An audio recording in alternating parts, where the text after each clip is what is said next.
नामों का ऐलान भी हो चुका है। पिछले कई दिनों से इंडिया न्यूज लगातार इन्हीं नामों को लेकर जिक्र कर रहा था। पहले से ही इंडिया न्यूज ने नाम बता दिए थे और अब इंडिया न्यूज की खबर, इंडिया न्यूज के नाम पर मुहर भी लग चुकी है। सुजानगढ़ सीट की बात करें तो मनोज मेघवाल को टिकट दिया गया है। मनोज मेघवाल का नाम लगातार इंडिया न्यूज भी यहां पर बता रहा था। इसके अलावा राजसमंद से तनसुख बोहरा का नाम इंडिया न्यूज ने सबसे पहले बताया और उन्हीं पर दाव यहां पर लगाया भी गया है। तो वहीं सहाड़ा सीट से गायत्री देवी कांग्रेस की उम्मीदवार होंगी तो कांटे की टक्कर यहां पर देखने को मिल सकती है। भारतीय जनता पार्टी अपने उम्मीदवारों के नाम पहले ही यहां पर उनका ऐलान कर चुकी है और अब कांग्रेस ने भी अपने उम्मीदवारों के नामों का ऐलान कर दिया। दिनेश डांगी हमारे साथ जुड़ गए फोन लाइन पर ज्यादा जानकारी के साथ। दिनेश, इंडिया न्यूज लगातार इन तीनों ही उम्मीदवारों के नामों को लेकर लंबे समय से चर्चा कर रहा था। अपने खास बुलेटिन उपचुनावों के रंग में बातचीत भी हम इसी को लेकर कर रहे थे और अब उस पर मुहर भी लग गई है। देखिए, कांग्रेस के सामने सहाड़ा को छोड़कर कोई दिक्कत नहीं थी। जैसा कि हमने बताया कि देवर और भाभी टिकट के मजबूत दावेदार थे और आमने सामने हो गए थे। आपसी सहमति नहीं बनी तो फिर मुख्यमंत्री अशोक गहलोत ने दखल अंदाजी की और जो दिवंगत विधायक है कैलाश त्रिवेदी, उनकी पत्नी गायत्री त्रिवेदी को टिकट दिया गया। अब से थोड़ी देर पहले कांग्रेस ने आधिकारिक रूप से तीनों उपचुनाव उम्मीदवारों का ऐलान कर दिया है। सहाड़ा से गायत्री त्रिवेदी और राजसमंद से तनसुख बोहरा और सुजानगढ़ से मनोज मेघवाल को कांग्रेस ने अपना उम्मीदवार बताया है। एक दो दिन की देरी सहाड़ा उम्मीदवार पर सहमति नहीं बनने के चलते हुई थी, लेकिन आखिरकार सहानुभूति फैक्टर का कार्ड खेलते हुए कांग्रेस ने दिवंगत विधायक की पत्नी गायत्री देवी को मैदान में उतार दिया है। अब तीनों ही उम्मीदवार 30 मार्च को अपना नामांकन दाखिल करेंगे, जिसमें प्रभारी Ajay Maken, CM Gehlot, PCC chief Govind Dotasra और पूर्व डिप्टी सीएम सचिन पायलट हिस्सा लेंगे। तो सभी से चर्चा के बाद और मंथन के बाद कल सिंगल नामों के पैनल दिल्ली भेज दिए गए थे और हमने जैसा कि कल ही बताई थी कि गायत्री देवी और राजेंद्र त्रिवेदी में से किसी एक को टिकट मिल सकता है। और आखिर में जैसे ही गायत्री त्रिवेदी का नाम फाइनल हुआ, उसके बाद तीनों ही उपचुनाव उम्मीदवारों का ऐलान यहां पर कर दिया गया है। तो होली पर अब रामा श्यामा का दौर चलेगा और उसके बाद 30 मार्च को तीनों ही उम्मीदवार अपना नामांकन दाखिल करेंगे, जिसमें एकजुटता दिखाएगी कांग्रेस। सारे नेता मौजूद रहेंगे। भाजपा पहले से ही उपचुनावों का ऐलान कर चुकी है।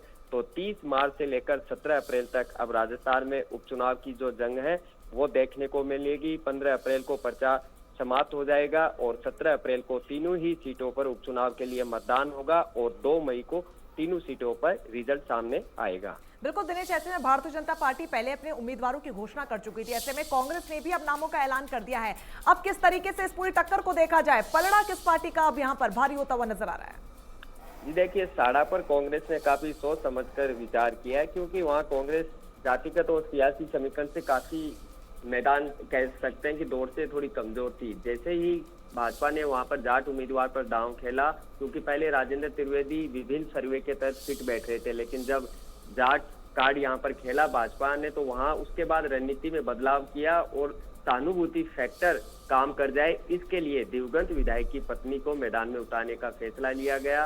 राजसमंद की बात करें तो तनसुख बोहरा वहां पर खान कारोबारी है और काफी अच्छी उनकी समाज सेवा का जो काम काज है उसकी काफी अच्छी उनकी इमेज है। ऐसे में सहानुभूति फैक्टर दीप्ति माहेश्वरी के साथ था, तो उसका काउंटर करने के लिए तनसुख बोहरा को वैसे वर्ग से आते हैं और उसी वर्ग से भाजपा की उम्मीदवार आती है। तो उन वोटों में सेंध लगाने के लिए, क्योंकि वहां पर वैसे वर्ग के वोट तो 15,000 के करीब है, लेकिन अधिकतर 90% जो माइनिंग का कारोबार है उन्हीं से जुड़ा हुआ है, जिसमें करीब 50,000 से ज्यादा वोट बैंक है प्रभावित होता है, जिसके चलते जीत की हैट्रिक मारी थी किरण माहेश्वरी ने।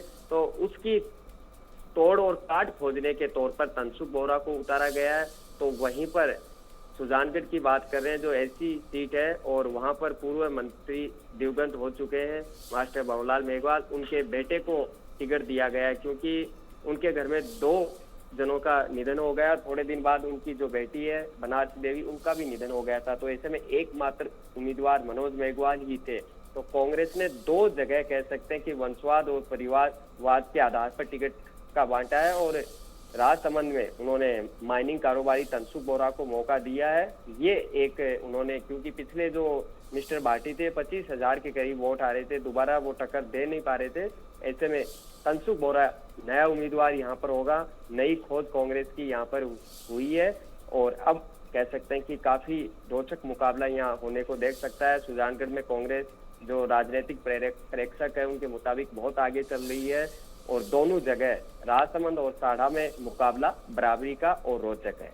जी बिल्कुल, जिस तरीके से तैयारी दोनों पार्टियों की देखने को मिल रही है, हमारे तस्वीर पोलो यहाँ पर प्लेट थोड़ी ही बहुत नहीं चला रहे हैं। जी बिल्कुल, तस्वीर जो है वो थोड़ी थोड़ी साफ होती हुई नजर आई। हालांकि कांग्रेस सत्ताधारी पार्टी जरूर है, लेकिन भारतीय जनता पार्टी भी लगातार यहाँ पर दाव पेच कसने में लगी हुई है। हाल ही में सोमवार को यहाँ पर सतीश पुनिया ने मुलाकात की थी किरोड़ी लाल बैंसला से, और महत्वपूर्ण इसलिए बताया जा रहा है क्योंकि राजसमंद और सहाड़ा की जो सीट है वो गुर्जर बाहुल्य सीट है। ऐसे में अब यहां से जो तैयारियां हैं धरातल पर, उसे कैसे दिनेश देखा जाए, क्योंकि दाव तो दोनों ओर से चले जा रहे हैं। देखिए, साड़ा सीट पर जाट और ब्राह्मण मतदाता है, वो बराबर मतदाता है, लेकिन वहां पर गुर्जर उम्मीदवार भी अच्छी तादाद में है। सचिन पायलट की वजह से उनका क्या मूवमेंट रहेगा, किधर जाएंगे, ये काफी रोचक होगा, क्योंकि बताया जा रहा है कि आरएलपी यानी हनुमान बेनीवाल की पार्टी यहाँ किसी गुर्जर उम्मीदवार पर दांव खेल सकती है, तो उसके बाद स्थिति और क्लियर होगी।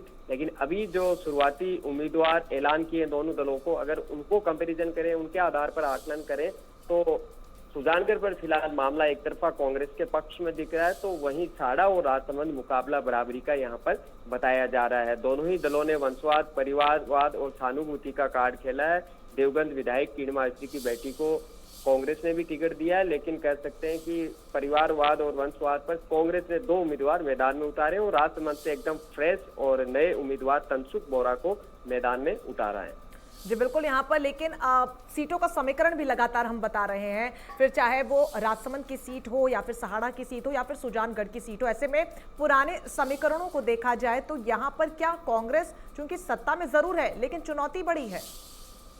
देखिए, राजसमंद की बात की जाए तो यहाँ पर कांग्रेस ने चुनाव ज्यादातर जीता है, लेकिन पिछले 4 विधानसभा चुनाव में कांग्रेस ने अपना जीत का खाता नहीं खोला है। 3 बार लगातार विधायक भाजपा की किरण माहेश्वरी रही, उनके निधन के चलते इस सीट पर बाई इलेक्शन हो रहे हैं और सहानुभूति के तौर पर उनकी बेटी को मैदान में उतारा है। तो यहाँ एक प्लस पॉइंट ये है कि राजस्थान में सरकार कांग्रेस की है और मेवाड़ के दिग्गज नेता सीपी जोशी की पसंद के आधार पर तनसुख बोरा को मैदान में उतारा गया है। अगर सीपी जोशी सारे समीकरण सही ढंग से साथ पाते हैं तो 5 से 10 हजार के बीच में कांग्रेस यहाँ पर मुकाबला जीत सकती है। अंतर जो है 5 से 7 हजार के बीच में रह सकता है, ये जो जानकार है उनका कहना है। वहीं बात की जाए सुजानगढ़ सीट पर, तो यहाँ भी जो जाट वोट है वो काफी तादाद में है। क्या आरएलपी हनुमान बेनीवाल अपना उम्मीदवार उतारती है या उसके बाद तय होगा कि ये वोट किधर से शिफ्ट हो सकते हैं। इसके अलावा साड़ा की बात की जाए तो यहाँ ब्राह्मण और जाट है वो बराबर वोट है, लेकिन गाडरी कास्ट के वोट भी यहाँ फिर ऐसे में निर्णायक हो जाते हैं।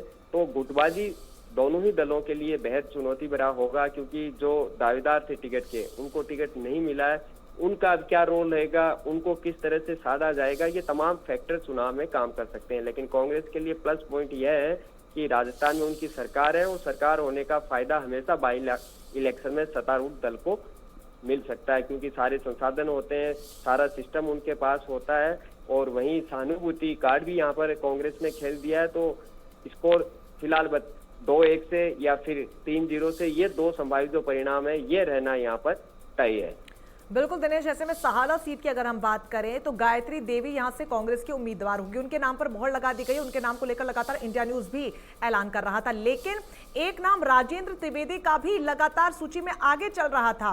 क्या लगता है कि वजह क्या कुछ रही होगी कि गायत्री देवी को यहां से टिकट दिया गया? जी देखिए, देवगढ़ विधायक कैलाश त्रिवेदी का सारा काम, जब वो जिंदा थे तो पूर्व प्रधान भी रह चुके राजेंद्र त्रिवेदी, उनकी इलाके में अच्छी पहचान है, सारा काम विधायक का वो ही देखते थे।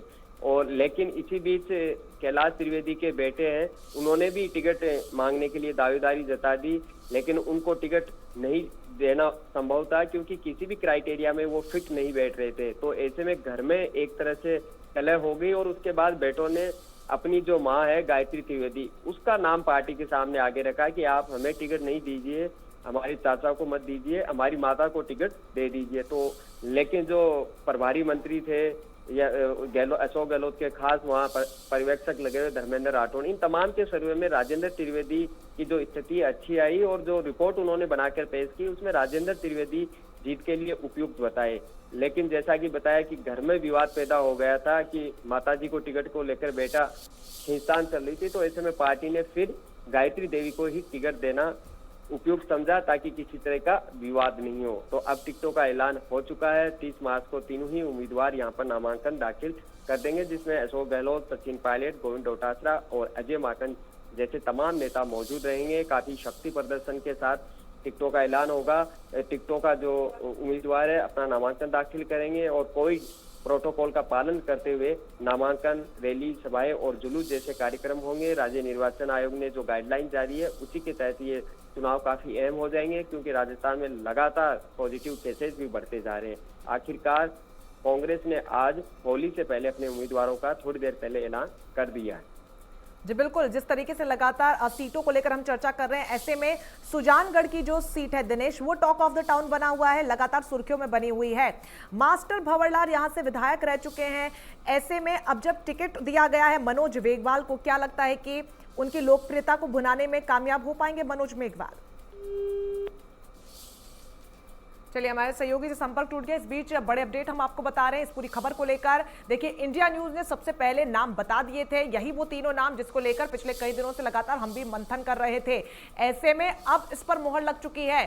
कांग्रेस ने अपने तीनों नामों का ऐलान कर दिया है। विधानसभा उपचुनाव पर 3 टिकटों पर अपने उम्मीदवारों की उन्होंने घोषणा कर दी है। सहाड़ा से आपको बता दें, गायत्री देवी कांग्रेस की प्रत्याशी होंगी, उम्मीदवार होंगी। तो वहीं इसके अलावा सुजानगढ़ से मनोज मेघवाल को टिकट दिया गया है। और जिस तरीके से नामों के ऐलान को लेकर भी चर्चाओं का दौर जारी था, ऐसे में ये वो 3 उम्मीदवार हैं जिन पर दाव कांग्रेस ने खेला है। हालांकि सत्ताधारी पार्टी जरूर है कांग्रेस, लेकिन कड़ी चुनौती यहां पर बीजेपी से मिल सकती है, क्योंकि बीजेपी लगातार यहां पर अपनी तैयारियों को तेज करते हुए, फिर चाहे वो प्रदेश अध्यक्ष का अलग अलग तौर पर बैठकों को करना हो या फिर जिस तरीके से प्रचार प्रसार यहां पर अपने प्रत्याशियों को लेकर किया जा रहा हो, हर पार्टी यहां पर चाह रही है कि उनका प्रत्याशी ही जीत दर्ज करे। ऐसे में क्या कांग्रेस यहां से इन तीनों सीटों पर फतह हासिल करने में कामयाब होगी, उस पर फिलहाल बड़ा प्रश्न चिन्ह है, क्योंकि पिछले चुनावों में जिस तरीके से प्रदर्शन यहां पर दोनों ही पार्टियों ने किया है उसको देखते हुए और जो समीकरण इन सीटों पर रहे हैं उसको देखते हुए कांटे की टक्कर देखने को मिल सकती है। बड़ी खबर आपको बता रहे हैं जहां पर इंडिया न्यूज की खबर पर मोहर लगी है और उन्हीं तीनों नामों पर दांव खेला गया है, जिसको लेकर लगातार इंडिया न्यूज चर्चा कर रहा था।